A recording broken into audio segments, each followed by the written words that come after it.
আসসালামু আলাইকুম সবাই কেমন আছো আপুরা? আলহামদুলিল্লাহ আমি ভালো আছি। আজকে আমার আপুদের জন্য আমি গুরুত্বপূর্ণ একটা বিষয় নিয়ে চলে এসেছি। মহড়া কাটিং নিয়ে। চিনো তো? হাতার পাশের অংশটা যেটা জামার সাথে অ্যাটাচড হয়, সবচেয়ে জটিল অংশ আমার কাছে মনে হয় সেটা হচ্ছে হাতার মহড়া অংশ।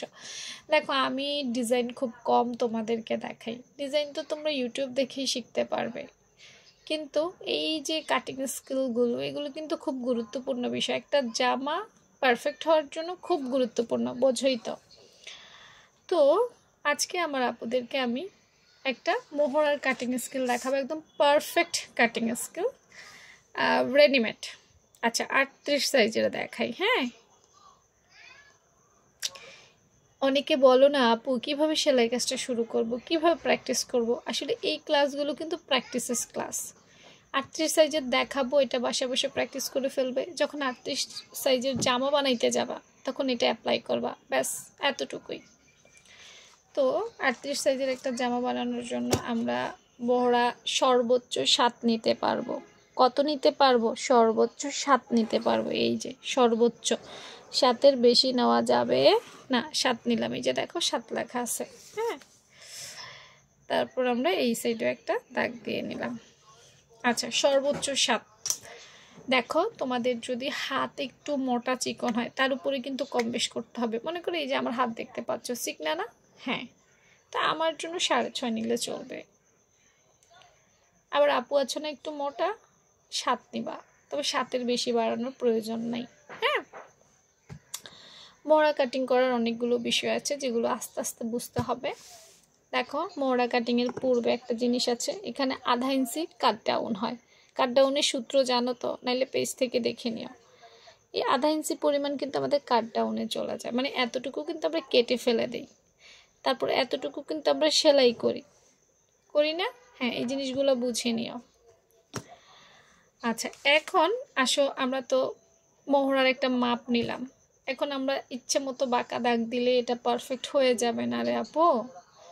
ইচ্ছে মতো হয়ে গেলে তোমাদের জামায় বগলে টান খাইতো না, ফুলে থাকতো না। ঠিক আছে, এটাকে পারফেক্ট করার জন্যই কাটিং স্কিলের প্রয়োজন। আমরা কি করব দেখো, এই যে কাট ডাউনের পর থেকে আমরা নট সেলাইয়ের পর থেকে আমরা কাট ডাউনের পর থেকে এখান থেকে ধরে, খেয়াল করো, 2.5 ইঞ্চিতে একটা মার্ক করব। এখন আপুরা প্রশ্ন করতে পারো, আপু 2.5 2.5 ইঞ্চি, 2.5 ইঞ্চিতে আপু এই মার্কটা আমরা কেন করব? প্রশ্ন থাকতে পারে মনে, তাই না? আসো উত্তর দিয়ে দিই। তুমি একটু আয়নার সামনে গিয়ে দাঁড়াও। আয়নার সামনে দাঁড়ানোর পর দেখবা যে কাঁধ থেকে ধরে, মানে শোল্ডার যেটা, সেটা থেকে ধরে দেখো নিচের দিকে কিছু সোজা বরাবর দাগ আমাদের জামা বা ফিগার আছে, সোজা বরাবর, খেয়াল করবা। তারপর বগলের নিচে ঘুরে এই কাঁধ থেকে ধরে এই অংশটুকু সোজা নিতে হবে। আমাদের ঘটনা একরকম, ঘটনার সাথে মিলিয়ে জামা বানাইলেই তো জামা পারফেক্ট হবে, আন্দাজে বানাইলে তো হবে না, তাই না? হ্যাঁ, তো এই জন্য এইটুকু আমরা নেব। আর এখান থেকে তো আমাদের বডি, এখন তো আমি পুরো জামা দেখাচ্ছি না, তো আমি 2.5 ইঞ্চিতে দেখাচ্ছি, এরকমই হবে, বেশি হবে না।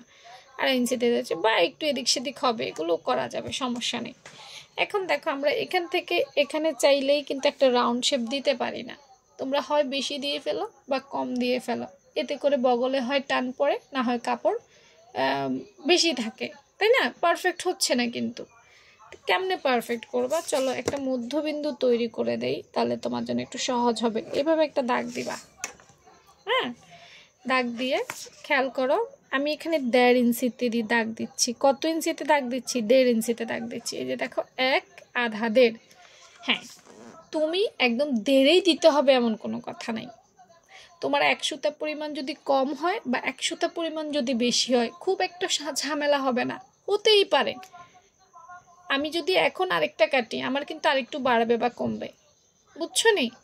একদম পারফেক্ট হবে না, তবে হ্যাঁ এর মধ্যে থাকতে হবে। তাহলে এখন কাজ কি দেখো, এখান থেকে এই বিন্দু মিলিয়ে দেওয়া, আবার এখান থেকে এই বিন্দু মিলিয়ে দেওয়া। এই যে খেয়াল করো, ওই যে বললাম মোহরা শেপটা, এই বিন্দুতে মিলিয়ে দেওয়া।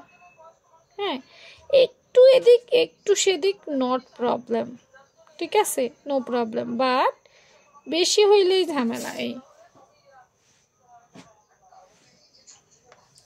এটা যদি বেশি এখানে আসে তাহলে টান খাবে, এটা যদি বেশি এদিকে চলে যায় তাহলে বগলে কাপড় ফুলে থাকবে, দুটোই বিপদ। আচ্ছা এখন দেখো আমি কাটতে গিয়ে আমার কেচি কি বলে আমাকে সেটা শুনতে হবে। এই যে দেখো বিসমিল্লাহ বলে কেটে ফেলছি, আমার কেচি যা বলবে সেটাই রাইট।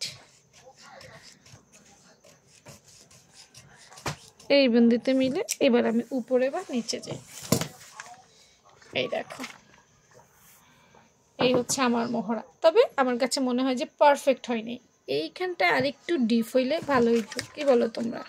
এই যে এখানে আবার ঠিক আছে, এখানে দাগের কারণে হয়তো বা আমার কাছে মনে হচ্ছে এই জায়গাটা আরেকটু ডিপ হইলে ভালো হইতো, বাট এখানে যখন ফেরালাম তখন দেখি যে না ঠিক আছে আমার মোহরা শেপ, কি বলো? তো আসলে এগুলো হচ্ছে প্র্যাকটিসের ব্যাপার, এগুলো একটু বসে বসে ধরে ধরে কাটতে হবে। এই যে হ্যাঁ আমার কাছে একটু চোখে মানে চোখে মনে হচ্ছে যে আর একটু ঠিক করতে হবে, তা আমি আর একটু ফিনিশিং একটু এনে দেই। হ্যাঁ নাও এই যে হালকা একটু ফিনিশিং দিছি, দেখো এখন কত সুন্দর লাগছে। হ্যাঁ আবার এদিকে মনে হয় একটু ফিনিশিংয়ে প্রবলেম আছে, ফিনিশিংয়ে প্রবলেম কোনো ঘটনা না, মাপ ঠিক হলো কিনা সেটা হচ্ছে দেখার বিষয়। আচ্ছা আবার এদিকে বেশি চলে গেল, এই যে নাও দেখছো, এই এই হচ্ছে আমাদের মোহরা শেপ। এটা বাসায় প্র্যাকটিস করবা, এই 38 সাইজের এটা বাসায় বসে বসে প্র্যাকটিস করবা, যখন 38 বডির কোনো জামা কোনো কুর্তি কোনো ডিজাইনার ড্রেস বানাইতে যাবা তখন এটা অ্যাপ্লাই করবা, দেখবা পারফেক্ট হবে।